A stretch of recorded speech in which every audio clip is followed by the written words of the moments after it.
Then Pilate took Jesus and scourged him. And the soldiers twisted a crown of thorns and put it on his head and put a purple robe on him. They came up to him and said, "Hail, King of the Jews!" And they slapped him. Pilate went out again and said, "Behold, I am bringing him out to you so that you may know that I find no fault in him." Jesus went out again, wearing the crown of thorns and the purple robe. Pilate said, "Behold, the man." When the chief priests and officers saw him, they cried out, "Crucify him." Pilate said, "I find no fault in him. Take him yourselves and crucify him." The Jews answered him, "We have a law, and by our law he must die, because he made himself the Son of God." When Pilate heard this, he was very afraid. He went back into the praetorium and asked Jesus, "Where are you from?" But Jesus gave him no answer.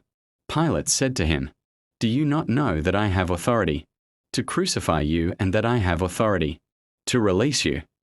Jesus answered, "You would have no authority over me unless it had been given to you from above.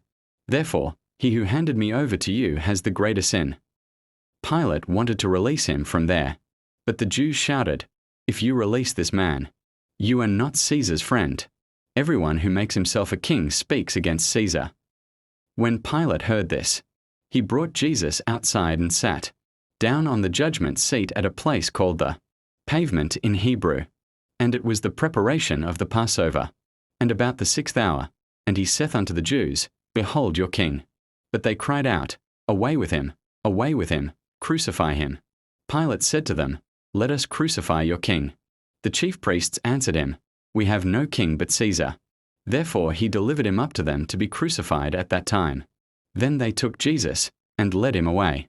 And carrying his cross, he went out to the place called Golgotha, which is called in Hebrew the place of the skull. And they crucified him there, and with him 2 others, one on this side, and the other on that, and Jesus between them. Pilate also wrote a title and put it on the cross, and it read, "Jesus of Nazareth, the King of the Jews." Many of the Jews read this title, for the place where Jesus was crucified was near the city. It was written in Hebrew, in Latin, and in Greek. Therefore the chief priests of the Jews said to Pilate, "Do not write, 'The King of the Jews,' but," he said, "I am King of the Jews." Pilate answered, "What I have written I have written." When the soldiers had crucified Jesus, they took his clothes and divided them into 4 parts, one for each soldier, and the tunic. The tunic was sewn from the top, but not sewn. Therefore they said to one another, "Let us not tear it, but cast lots for it, whose it will be."